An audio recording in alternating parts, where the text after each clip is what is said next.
ये वो क्वेश्चन है जो हर साल देखने को मिले हैं। अगर आप चाहते हैं वो क्वेश्चन आपको मिले जो हर साल देखने को मिले और इस बार भी आपके 10th की क्लास बोर्ड के एसएसटी में देखने को मिले और आप उन क्वेश्चन को फोड़ कर आ जाए, तो इस वीडियो में लास्ट तक बने रहे, आपको वो सारे क्वेश्चन इसमें देखने को मिलेंगे, मोस्ट इंपोर्टेंट क्वेश्चन जो हर साल क्लास 10th के एसएसटी में देखने को मिले हैं विद आंसर्स, और मैं आपको इसे समझाऊंगा अभी ताकि आपको ये याद करने में आसानी रहे।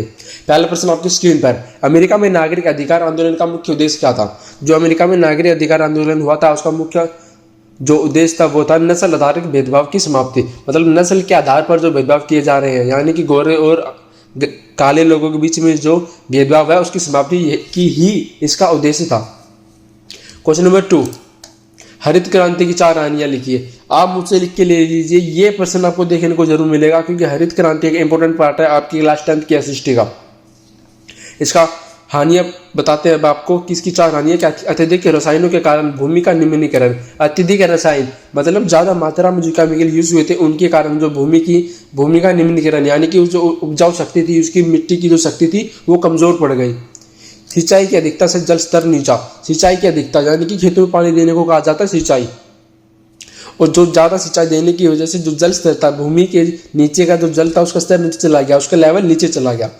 जैव विविधता समाप्त हो रही है। जैव विविधता का मतलब होता है बायोडाइवर्सिटी, यानी कि भिन्न भिन्न प्रकार के पेड़ पौधे, जीव जंतु, जानवर वो खत्म होते जा रहे हैं, विलुप्त होते जा रहे हैं। अमीर और गरीब किसानों के मध्य अंतर बढ़ गया है। अमीर लोग पेस्टिसाइड्स और आपके रसायन उर्वरकों का यूज करके ज़्यादा उन्होंने खेती में मुनाफा कमाया। गरीब लोगों के पास पैसा नहीं था तो वे उन्होंने केमिकल यूज नहीं किया अपनी खेती में, वो और गरीब हो गए।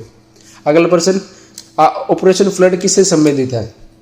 जो ऑपरेशन फ्लड है उसे ही श्वेत क्रांति कहा जाता है, या तो आपसे पूछ लिया जाएगा ऑपरेशन फ्लड या फिर पूछ लिया जाएगा श्वेत क्रांति। ये दोनों ही दुग्ध उत्पादन में वृद्धि के लिए लाए गए थे ताकि दूध है उसकी मात्रा बढ़ाई जा सके, उसका उत्पादन ज़्यादा किया जा सके।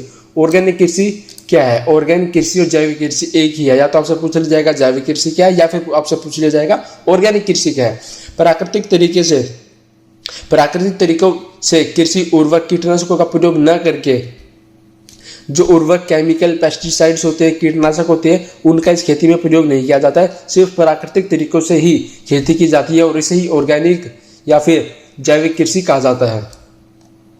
अगला प्रश्न, सुनहरा रेशा किस फसल को कहा जाता है? ये प्रश्न आपसे आएगा 1 मार्क्स से, या तो आपसे आंसर में पूछ लिया जाएगा या फिर ऐसे ही डायरेक्ट कि सुनहरा रेशा किस फसल को कहा जाता है। सुनहरा रेशा कहा जाता है जूट और पटसन को। किसी भी लोकतांत्रिक व्यवस्था द्वारा सामने की जाने वाली समस्याओं को क्या कहते हैं? लोकतंत्र के समक्ष जो चुनौतियां आती है उसे कहा जाता है लोकतंत्र की चुनौतियां। प्रत्येक लोकतंत्र के समक्ष किसकी मुख्य चुनौतियां होती हैं? कितनी मुख्य चुनौतियां होती हैं? इसका प्रश्न आपको वीडियो में आगे देखने को मिलेगा। लोगों को राजनीतिक सुधार लागू करने में सशक्त बनाने वाला कौन सा कानून श्रेष्ठतम है? सूचना का अधिकार 2005। ये एक इंपोर्टेंट क्वेश्चन है, हर साल देखने को मिला है 1 मार्क्स में। राजनीतिक सुधार किसे कहते हैं? लोकतंत्र की विभिन्न चुनौतियों के बारे में सुझाव या प्रस्ताव लोकतांत्रिक सुधार, राजनीतिक सुधार कहे जाते हैं। लोकतंत्र की चुनौतियां कौन कौन सी हैं? बुनियादी चुनौती जो है वो है जहां लोकतंत्र नहीं है वहां इसे स्थापित करना। विस्तार की चुनौती है सभी क्षेत्रों में लोकतांत्रिक मूल्यों को लागू करना। लोकतंत्र को मजबूत करने की चुनौती, लोकतंत्र में जनता या संस्थाओं को सशक्त करना। सशक्त का मतलब होता है मजबूत, शक्ति वाला। भारतीय लोकतंत्र के समक्ष कौन कौन सी चुनौतियां हैं? उत्तर, भ्रष्टाचार, जातिवाद, क्षेत्रवाद, भाषावाद और सबसे मेन आतंकवाद। इन पॉइंट्स को आपको इलैबोरेट करके मतलब व्याख्या करके लिखना है क्योंकि 4 से 5 मार्क्स में आपसे पूछने को मिलेगा।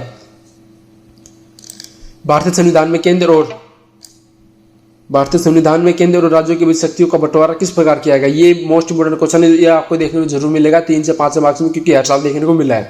संघ सूची, प्रतिरक्षा, विदेश, बैंकिंग, संचार, मुद्रा आदि राष्ट्रीय महत्व के लिए विषय। राज्य सूची, पुलिस, व्यापार, वाणिज्य, कृषि, सिंचाई, प्रांतीय महत्व के विषय। समवर्ती सूची, शिक्षा, वन, मजदूर, संघ, विवाद, गोद लेना। अविशिष्ट शक्तियां, वे विषय जो ऊपर के 3 सूचियों में नहीं है तथा जिन पर कानून बनाने का अधिकार केंद्र सरकार को। ये था जो मोस्ट इंपोर्टेंट क्वेश्चन जो हर साल आपको देखने को मिले हैं और गारंटीड इनमें से कोई ना कोई नहीं बल्कि कई पर्सन आपको इस बार भी आपको देखने को मिलेंगे।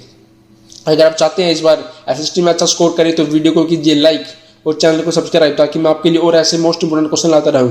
चलिए गाइस, मिलते हैं नेक्स्ट वीडियो में।